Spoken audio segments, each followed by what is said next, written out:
So the Lakers clinched the top seed in the West with their win on Monday.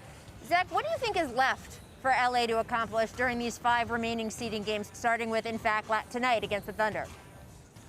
Number 1, don't get injured. Number 2, catch a lot of fish. And other than that, pretty much a whole lot of nothing except 2 things.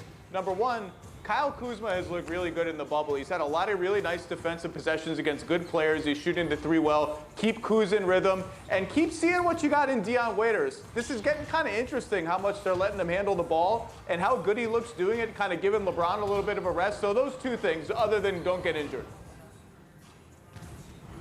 Well, no, Zach. They have a lot left to do in these next few games, and that's continue to build chemistry. It's a lot on Frank Vogel to make sure that he get his rotations down and implementing Dion Waiters, J.R. Smith, and finding different rotations and experimenting, and also making sure that guys stay in game shape. Also making sure that guys keep their rhythm.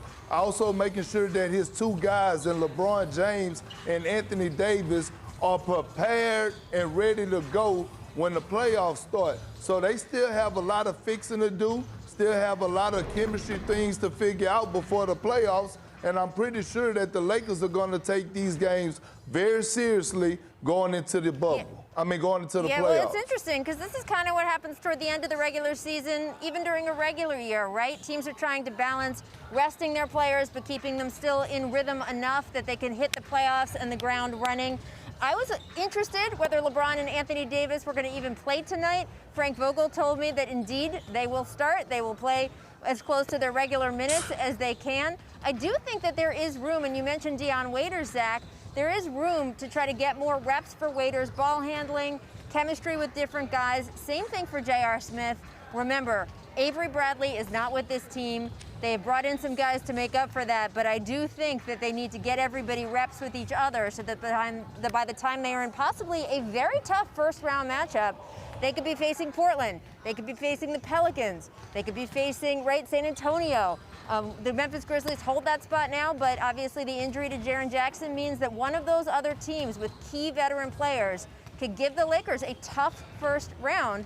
So I think that they need to use these seeding games to actually stay in the kind of mold they can be to win game 1 when it happens. All right, guys, I want to hit Nets Celtics, that other game tonight as well. Brad Stevens said that Kemba Walker will not be available in order to rest on the second night of a back-to-back. But as for Kemba's health overall, Stevens was very optimistic. I thought this was fascinating. Take a listen. The only reason he's not playing in back-to-back is because we're not going hard 2 days in a row. And he's continuing to strengthen right now. His minutes will incrementally increase again Friday. So, by the time the playoffs roll around, he'll be up to his normal minutes. So, Perk, you were initially taking the Celtics to come out of the East. You were sticking with your team, but then you changed your pick to the Raptors because of Kemba Walker's knee injury. So now Brad Stevens is saying Kemba will be back to his normal minutes, that he expects him to be right by the start of the playoffs. Do you want to switch your pick back to Boston?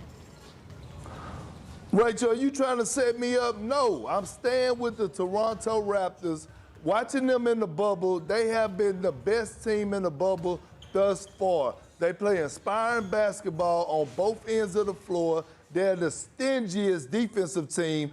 They're tied together. They don't care who shine on what given night on the offensive end. You know what? If I'm watching the game, the game that I want my sons to watch is the Toronto Raptors. They play team ball on the offensive end. They play great defensive team ball on the defensive end. They're well coached, and they got a lot of guys and a lot of talent, and they got dogs. I'm sticking with the Toronto Raptors to coming out of the East, Rachel. You tried to set me up like T-Mac did. I'm not flip-flopping. I'm staying with my pick. I just want to know what changes. We welcome Perk to the Toronto bandwagon. We're an inclusive bunch. The Spicy P bandwagon, we'll let anyone on. But look, the Kemba thing, I think it was a little disconcerting at first that 4 months off and it still wasn't right. And Boston is looking at Philly, Toronto, and if they get by that, Milwaukee, if they even get by Philly, that's a murderer's row. There is not one easy series. There is not one easy game if the seedings stay as they are now. They need Kemba Walker 100%, 30-plus minutes a game just to get out of the first round. Yeah, definitely going to be tough for them. Perk, I'm not trying to trip you up. I just want to have it on record what your pick is. Have it on tape so it doesn't change again. But I'd have it now. It's the Raptors. And Zach's right. The Canadians are very nice, so they will let you come over to their side. They won't hold a grudge for you not picking them first. It's all good.